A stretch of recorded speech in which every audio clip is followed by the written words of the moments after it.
Ano, Miss Marie, wala pa din? Laki na. Oh. Kamatapakan. Oo.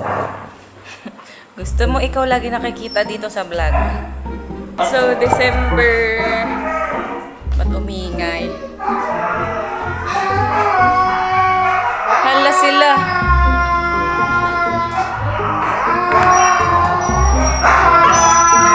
Ano ba yan? Sabi ko na eh. Pag magsisimula mag-vlog eh.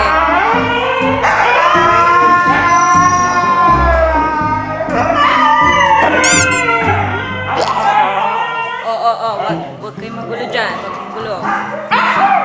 Ay, mamaya na nga. Ika-61st date na po ni Reese today. And wala pa rin siyang signs actually ng labor. Tinanong ko kasi kanina si Ate Angela kung kumain pa. Kumain pa raw kaninang breakfast. So, I think hindi pa siya manganak very soon. Kaso lang, ang problema is, aalis kasi ako bukas. December 27 to 30, wala ako dito. Mukhang hindi ko na talaga maabutan. Si Riz Marie manganak. So, first time actually ito na may manganak sa kanila tapos wala ako. Na hindi ako yung magpapaanak. Pero malay naman natin, antayin din ako ni Riz dumating kasi 30 naman, nandito na ako. Pero just in case, ay naglalaro sila. Riz, pasok ka na doon. Naglalaro sila dun eh. Hindi ka safe dito. Pasok ka dun.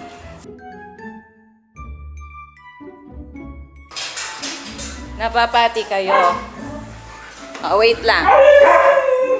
Oh, pati.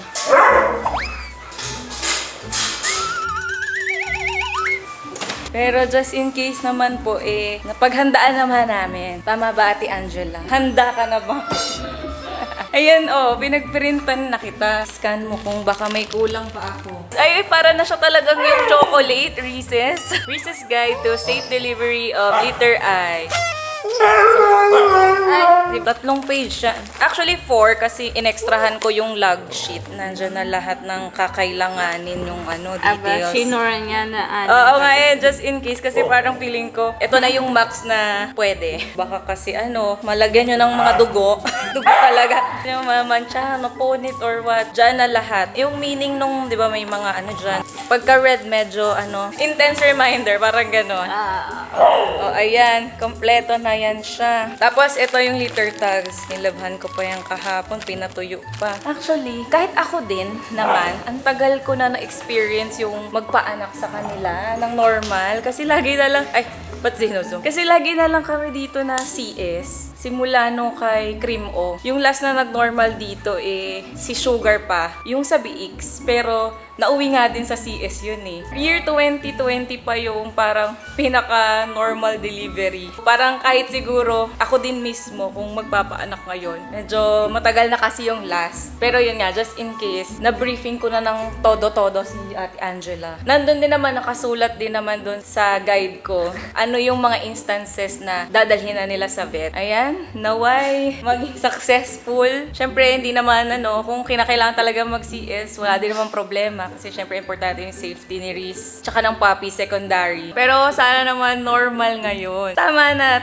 Kasi last year kaka-surgery na lang din, nag-CS, diba? So, dapat sana okay ngayon. Though may sabi-sabi before kasi na pagka na-CS daw yung dog, sunod-sunod na daw, puro CS. Pero na-prove ko yon na wrong. Kasi itong si Cream O natin, yung first litter niya, CS. Tapos yung pangalawa, nag-normal. So, malaki ang tiwala ko na possible talaga mag-normal ngayon. Especially, super dami nila ngayon. Pumasok na sila. Nakalimutan pala na may nagpapati doon.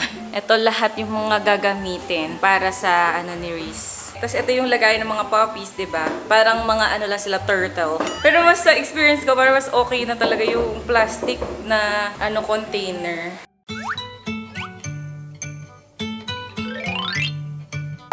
Wala, mukhang magana pa siya. Magana ka pa, Riz? Wala. Magana pa.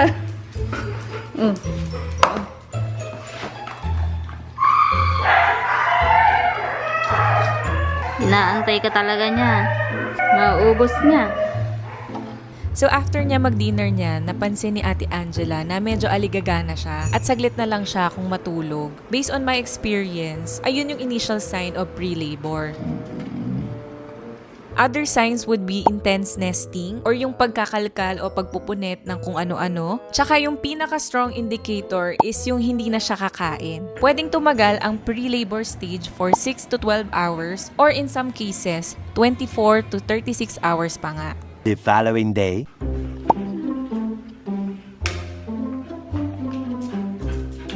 Kain ka kaya. Mas bigla kang kumain na. Ayan, be. Wala, naubos pa din ni Aracey. Bakit kaya? Hindi siya nagdinesting? Baka iba yung style niya. Ayan oh. Ayan si Riz Marie. Paiyak-iyak si Riz Marie. Rizzy! Hello! Riz Marie? Ano, anak ka na? Rizzy! Rizzy! Ang anak na yan. Nakikinig. Riz Marie! Riz Marie! Riz Marie! Ayoy! Anak na. Kaso ang lakas mo daw kumain kanina pa. Ay, naiyak. Kaya ready kayo kung kaya nyo matulog. Tulog ka ng tulog, Angela. Kasi baka mamaya madaling araw yan. Kumakain pa. Yun nga eh, kain pa rin siya ng kain. Bakit kaya ganun? Riz! Manganak ka na! Anong oras ba yan? Ay, yung iba tulog lang. May nakatingin ngang bata eh. Siyempre nakikiusyoso din. Uy! Hoshi! Hoshi, tulungan mo mama mo! Kailangan lumabas ng mga baby sisters and brothers. Nakikinig. Kasi nga, di ba, gusto niyan sa kama. Baka dun siya yung... Pero hindi siya kumukuskus sa kama. Hindi pa yan. O, sige na. Bye na. Alis na rin kami dito. Mochi, bye-bye! Bye, Rizzy! Galingan mo, Riz! Bye! Continuous pa din si Riz sa pagkaaligaga niya and yung walang malalim na tulog. Wala pa kaming ibang signs kahit yung intense nesting na ginawa niya naman yun last year nung mga anak na siya dapat kay Hershey. Actually, yung pag-nesting nga po, few days before mag-labor, meron na dapat yan pakunti-kunti. Pero itong kay Riz ngayon, wala siya kahit yung days before. So still waiting kami kung kailan madadagdagan ng intense nesting at refusal to eat yung pre-labor signs niya. Kasi kasunod na nun dapat yung contractions or yung actual na pag-iri niya ng mga puppies.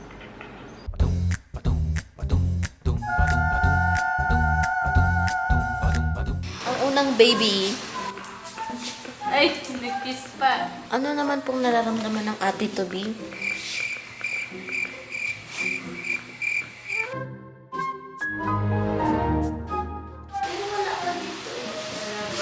Wala pa sa puso. Oo, kasi dapat nandito na eh. Kasi naalala ko talaga, yung ano nila, yung kasi ka magpakaling. Kaya pa. Hirap naman ang nansal na.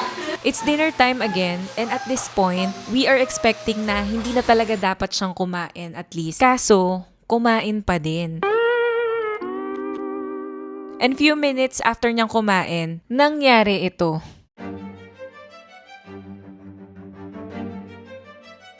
Emergency dalhin na sa vet. Kung may large amount of blood, dark green black discharge na. Oh, dark green. Dark green yan eh. Hindi kaya yan placenta? Kasi di ba may dark green din na ano, sa placenta? Eh, ba't Yes, kumain? yun eh. Dapat una papi, bago placenta. Pero bakit may lumabas agad kung Kasi wala pang kanina attempt? wala pang ganito eh. Baka kanina pa siya nag-a-attempt. Sinubukan nila sa taas kung finally iire na ba si Riz at maglalabas ng puppy habang kinokontak nila ako para ipaalam yung about sa green discharge. Dark green? Ha? Dark green. Pero nag-restless siya, di ba? Hindi nga masyado eh. Yung hindi natutulog. Nakakatulog ng ano. Kasi kung bibilangin mo, 65 days pa lang naman. Madami. Konti pa lang. Win ha. Kasi hindi ko pa nakikita. Nagtatry kasi ako eh. Konti lang talaga. Oh, umiirit. Umiirit. Pero di ba ganyan din siya kay Hershey? Konting iri lang. Ayan, ayan. Ay, wiwi. Nagganon lang naman, parang wiwi. Tapos susunod na pupo. Kasi if ever, pangatlo na to. Hindi na namin intayin. Dalhin na. Sige, okay. Alis na kami. Minabuti ko nang ipadala sa emergency vet hospital si Reese para ma-monitor siya ng maayos ng mga doktor at malaman ang status ng heartbeat ng mga puppies sa loob ng tiyan niya. Good decision din kasi biglang dumami na raw yung green discharge ni Reese after ng call namin.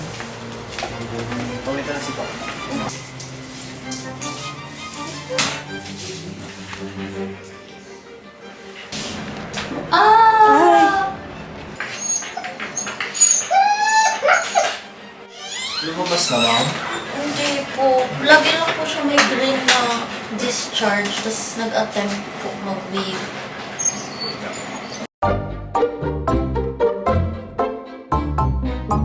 Patuloy sa pagdami ang green discharge ni Reese at kumalat na nga po sa consultation room nila.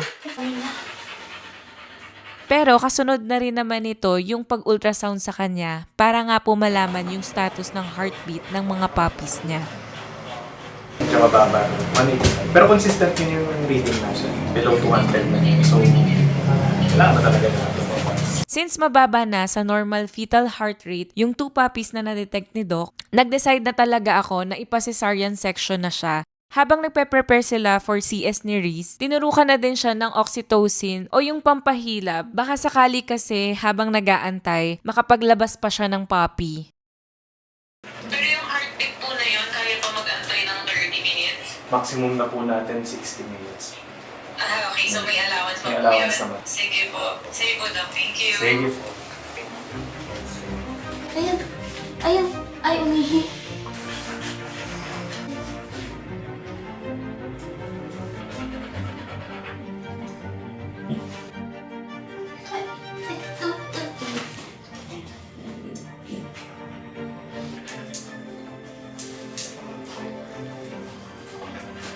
Nagiging blood.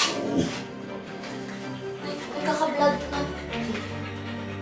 Kaso ang hina niya, umere talaga. Ang dami.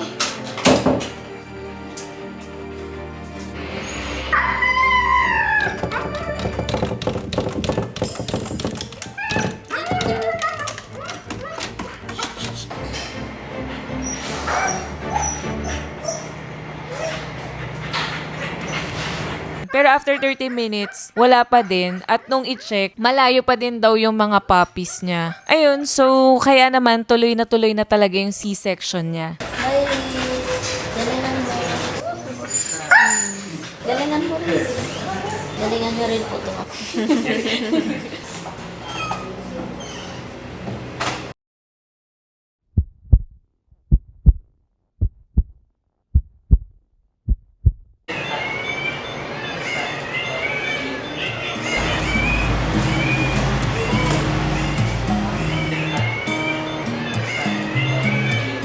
There's a new day that will come again tomorrow.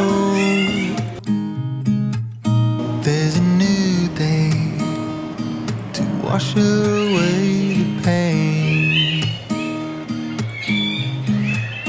There's a new day to take away your sorrow.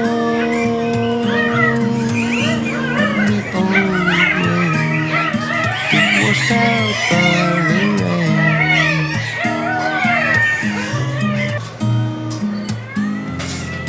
Darling, you've got to Kung hindi keep yan yung okay kung yung pansanin naman hindi yan iiyak ng ganyan kalaki. Yan nga din tanong ni Kuya, sabi, husky din po ba tatay? Ang lalaki po. Bulldog, sabihin ko bulldog. Kasi alam mo yun, ina-expect ko merong bakat yung ribs. Kasi ang payat ni Reese. Oo, pero wala eh. Ito, oh, super laki nitong isa. Hala, gatong. Uy, ito. Babay na muna. Sige, anuhin lang namin. There's a new day to leave behind your troubles. There's a new day and it will set you free.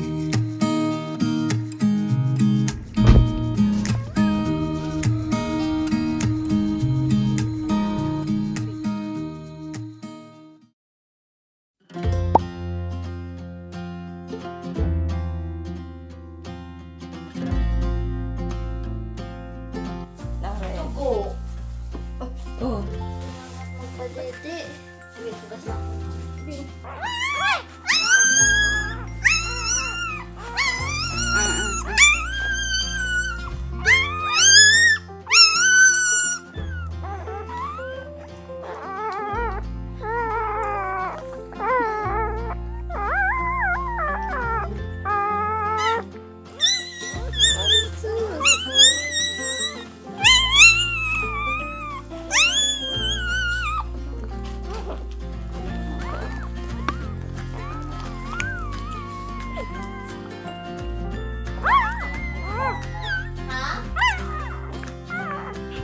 Natulog.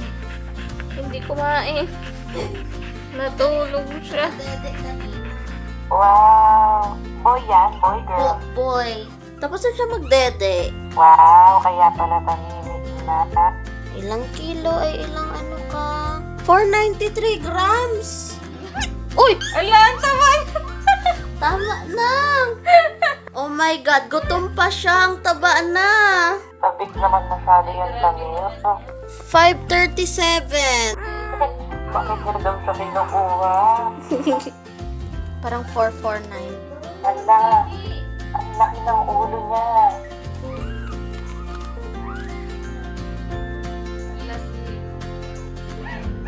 Ito, ang liit ng mukha, oh. Oh, may mga milk ka pa sa bibig. 518. Early the next morning.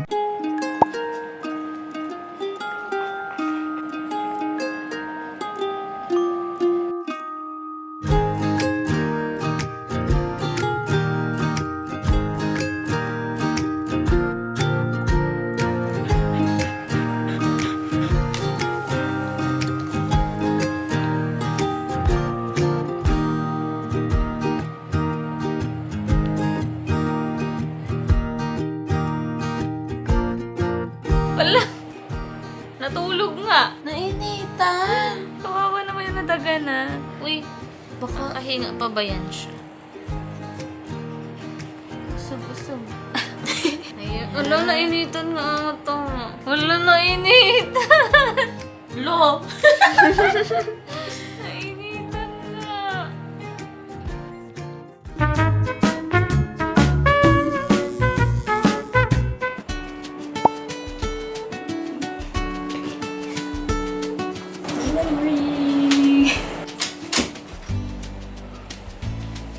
Ako to, ang mama mo. Hello! Wait lang, mabibis mo na.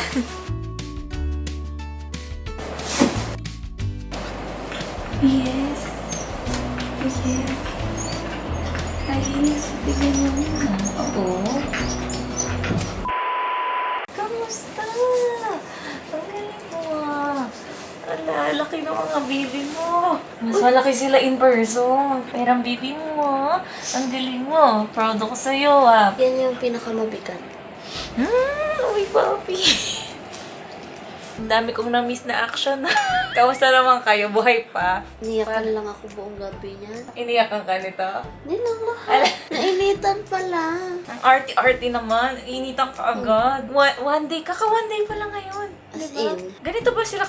Ang laki ng nilaki? Oo. Gumulong na sa likod. Ay, ito nga magaan-gaan to. Pinakapayat. Pinukupuyot daw. Hello. Ay, sus.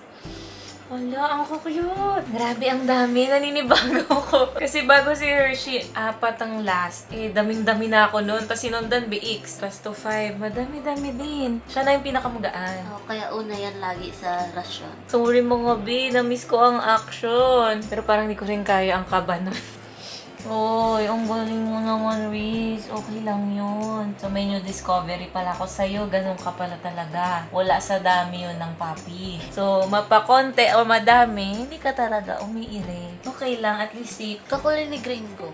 Oo nga, no. Oo nga, ganito nga rin ka-dark si Gringo nun. Ang reklamador naman. Grabe naman sa reklamador. Oh, punta kay mama. Paano na yung puso niya? Kasi nakatatagtag eh. Oo. Ala, dumididi na sa air. Ano to? Pangatlo sa pinakamalakas. Hindi ba kayo nailang sa puso niya? Di, ano kasi di naman siya nahaharangan. Kasi dikit siya talaga. Wala Ayun na ito. lang. Hanapin mo. Humanap ka doon. Ay, yan medyo Medyo kailangan siya ilapit. oo yan, tsaka yung red. Hindi sila magaling maghanap. Ito, dito ka. Ayan, nakalatch na. Grabe talaga, Riz.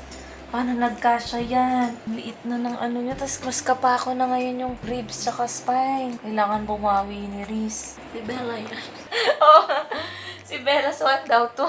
Yung pinagbubuntis si Renesme. Ganong payat levels yung nangyari kay Riz. Nakamiss. Namiss ko kayo. Namiss kita, Rizzy.